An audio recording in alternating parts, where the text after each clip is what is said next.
अस्सलामुअलैकुम, welcome back to my channel daily routine with Ayesha. कैसे हैं आप लोग सब? उम्मीद है आप सब ठीक होंगे, खैरियत से होंगे, खुश होंगे, आबाद होंगे। अल्लाह आपको खुश रखे, आबाद रखिए अपने अपने घरों में, आमीन सुम आमीन।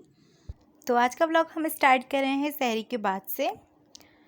तो यहाँ पे जो है ना, मैं फ़जर पढ़ने के बाद कुरान पाक पढ़ूँगी, क्योंकि मुझे जो है ना फ़जर के बाद जो है ना कुरान पाक का टाइम बेस्ट लगता है, क्योंकि उस वक्त कोई काम नहीं होता। और बाकी हम असर की टाइम अगर पढ़ें या ज़ोहर के टाइम पढ़ें तो काम सर पे कोई ना कोई सवार रहता ही है।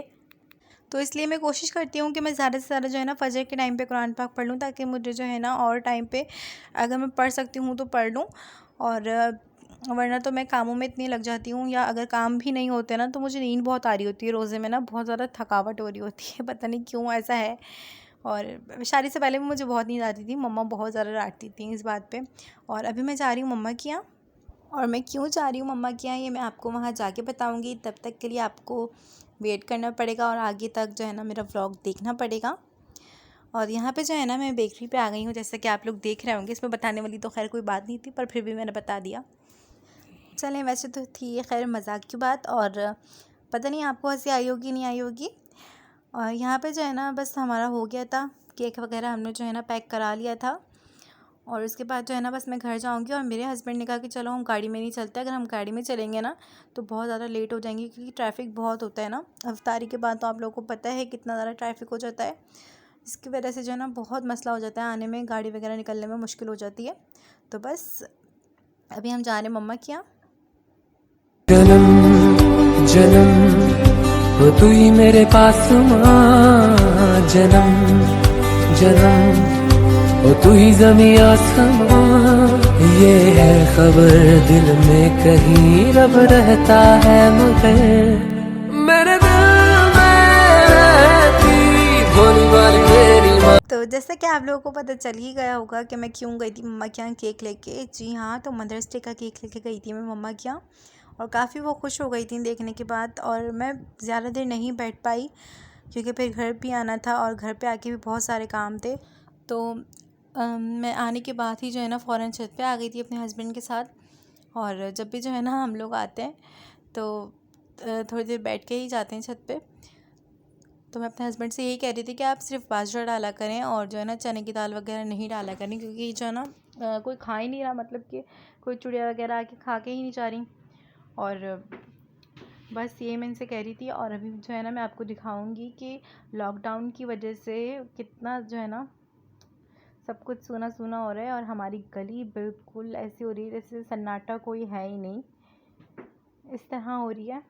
और ये देखिए कोई भी नहीं है, और माशाल्लाह इतनी अच्छी हवा चल रही थी, बहुत ज़्यादा अच्छी हवा चल रही थी। रमज़ान कैसे गुजर रहा है पता ही नहीं चलता माशाल्लाह। इस तरह से रमज़ान बहुत ज़्यादा तेज़ी से जा रहा है, और आज 27वां रोज़ा भी गुजर गया है। और माशाल्लाह अब 29वें या 30वें रोज़े को जो है ईद का ऐलान हो जाएगा, चांद रात हो जाएगी। और चांद रात वाले दिन आपने एक काम करना है, चांद रात वाले दिन अल्लाह पाक ईदी बांटते हैं, और ईदी में जो हम दुआएं मांगेंगे अल्लाह पाक हमें वो देगा। तो आपने जो है ना बहुत सारी दुआ मांगनी है अपने लिए और मेरे लिए भी। अल्लाह पाक से दुआ करिएगा जो मेरे दिल में हो अल्लाह पाक वो जल्द से जल्द पूरा कर दे, मेरा हर वो काम जो अधूरा है अभी।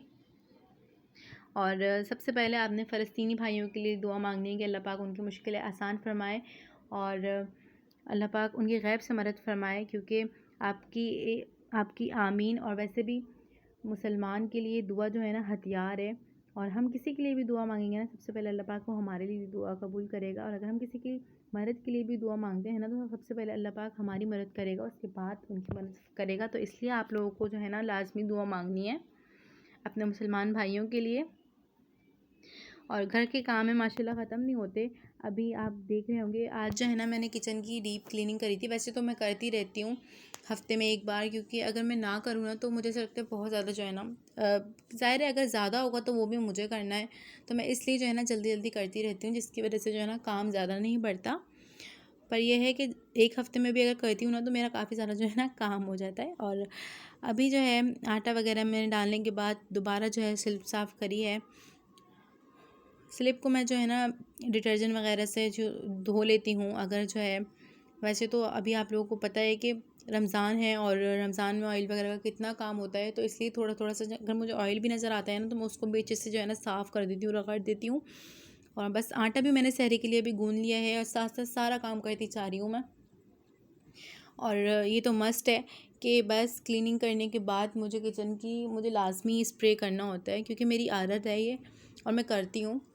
उससे ये होता है कि एक तरीके से एहतियात हो जाती है ये, ठीक है। कॉकरोचेस वगैरह जो बहुत ज़्यादा किचन में आने लग जाते हैं ना, छोटे छोटे वाले कॉकरोचेस, वो नहीं आते। और वैसे तो खैर नहीं है, आपको नज़र भी नहीं आएंगे और हैं भी नहीं किचन में, पर मैं एहतियाती तौर पे जो है ना करती रहती हूँ। उसके बाद मैंने कपड़े वगैरह भी धोए थे, तो फिर सारे जो है ना कपड़े मैंने तह लगा के अलमारी में रख दिए हैं। और अभी हम बनाएंगे सहरी।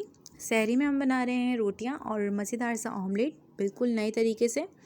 तो यहाँ पे मैंने ऑयल ले लिया है 1 टेबल स्पून, 1 टीस्पून मैंने ज़ीरा ले लिया है और 6 से 7 मैंने करी पत्ते ले लिए हैं, जिसको मैंने फ्राई करा है पहले थोड़ा सा। और उसके बाद यहाँ पे मैंने प्याज ले ली है, चॉप कर ली थी इसको मैंने इस तरह से, अंडे वाली प्याज जिसको कहते हैं, 4 खानों वाली प्याज, ये वो वाली प्याज है। और उसके बाद यहाँ पे मैं बना रही हूँ रोटियाँ, और रोटियाँ भी मैं साथ साथ बनाती रहूँगी। और अपना ये जो ऑमलेट है मज़ेदार सा, वो भी मैं रेडी करूँगी। ये बिल्कुल नए तरीके का ऑमलेट है, आप लोग देखेंगे, और बहुत ही टेस्टी बनता है, यकीन करें आप लोग, बहुत ही अच्छा मज़ेदार बनता है।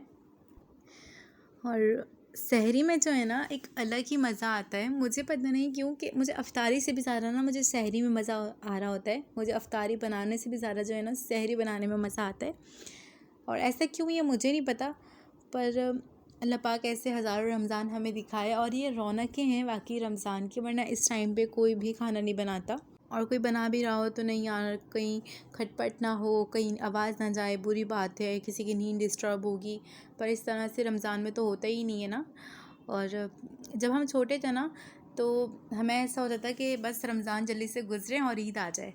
अब जब बड़े हो गए ना और समझदार हो गए, तो अब जो है ना ईद की इतनी वो नहीं होती, खुशी नहीं होती जितनी कि रमज़ान की होती है। पर ये तो रमज़ान हमें तब मिलते हैं ना जब हम रोज़े रख लेते हैं सारे, ये अल्लाह पाक हमें तोहफे में देता है ईद। तो बस जब ये आता है, जब ईद आती है ना, अब तो खैर ईद पता ही नहीं चलती ईद आती कब है और ईद चली कब जाती है पता ही नहीं होता। पहले तो जब हम छोटे छोटे थे तो फुल मस्ती में रहते थे भाई, घूमते फिरते थे। अब तो बच्चे भी नहीं मुझे नज़र आते दूर दूर। तो बस आप लोगों से इतनी सारी बातें हुई हैं मेरी आज, क्योंकि आप लोग ही हैं जो मेरी सारी बातें सुन लेते हैं बेचारे चुपचाप। और ये देखें बस सॉफ़्ट हो रही है प्याज, और करी पत्ता भी देख लें किस तरह से सॉफ़्ट हो चुका है, बिल्कुल मुरझा चुका है, सॉफ़्ट हो चुका है। और अभी जो है ना हम इस स्टेप पे जो है ना टमाटर ऐड कर देंगे। और टमाटर जब हमने गलाने होंगे ना, जल्दी गलाने होते हैं, तो हम इसमें नमक डाल देते हैं। और ये एक ट्रिक है, जब भी आपको जल्दी से टमाटर गलाने हों 10 मिनट में 15 मिनट में, तो आप इस तरह से नमक डालें और इसको जो है ना अच्छे से फ्राई कर लें, जिससे आपको जो टमाटर है ना बहुत जल्दी से गल जाएंगे और आपको कोई टेंशन नहीं होगी। और ये देखें बस जो है अब इसमें लिड लगा दूँगी ताकि ये अच्छे से सॉफ़्ट हो जाए। और सॉफ़्ट होना लाजमी है, ठीक है, लाजमी है अंडों के लिए, क्योंकि वरना तो फिर जब कच्चे होंगे ना तो फिर मुंह में आएंगे वो, फिर टेस्ट अच्छा नहीं लगता। यहाँ पे मैंने डाल दी है हल्दी और रेड चिली पाउडर, ठीक है, टर्मरिक पाउडर और रेड चिली पाउडर डाल दी है। अब इसको हम जो है ना अच्छे से, हम इसको इसलिए फ्राई कर रहे हैं, इसलिए हम इसको भून रहे हैं ताकि जो एक हल्दी की अपनी स्मेल होती है ना वो ना आए। वरना तो अगर हल्दी की अच्छी से भुनाई नहीं होती ना तो हल्दी की स्मेल आने लग जाती है, जो कि अच्छी नहीं होती सालन में। तो अब बस यहाँ पे मैं फ्लेम लो करूँगी और उसके बाद यहाँ पे मैं लिड कवर कर दूँगी ताकि ये दोनों चीज़ें जो हैं अच्छे से गल जाएं।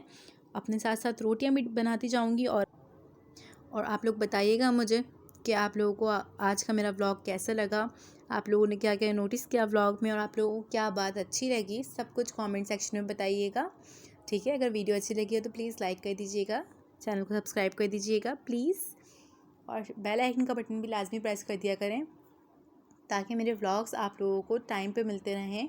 और जब भी मैं अपना व्लॉग अपलोड करूँगी अपने चैनल पे तो आप लोगों के पास नोटिफिकेशन आ जाएगा। जब आप नोटिफिकेशन ऑन करेंगे, ओपन करेंगे उसको, ठीक है, और तो मैं आप लोगों के सामने होंगी और आप लोग मुझे यूँ ही पाएंगे इंशाल्लाह। और बस यहाँ पे जो है ना मेरी रोटी भी मैं डाल रही हूँ तवे पे, और कैमरे के साथ आप लोगों के लिए सब काम करना पड़ रहा है क्योंकि आप लोगों को दिखाना होता है और आप लोग अच्छा सा कमेंट भी नहीं करते, कि बताते भी नहीं हैं कि मेरा कैसा गया व्लॉग। पर खैर कोई बात नहीं, जैसी आप लोगों की मर्ज़ी, पर कर दिया करें, कोई मसला नहीं है। और बस अब मैं इधर डाल दूँगी अंडे, ठीक है। और इसको मैं डाल के इस तरह से फ्लेम लो करूँगी और लिड लगा दूँगी। मैंने इसको हिलाना नहीं है, चमचा जब तक नहीं हिलाना जब तक अंडे सही तरीके से पक नहीं जाएं। और बस अंडे हमारे पक रहे हैं और साथ में रोटियां बन रही हैं। आप लोग भी आएँ, आप लोग भी इंजॉय करें और मुझे बहुत सारी दुआएं दें इस रमज़ान के सदके, ठीक है। और अपना ख्याल रखें। टेक केयर, अल्लाह हाफिज़।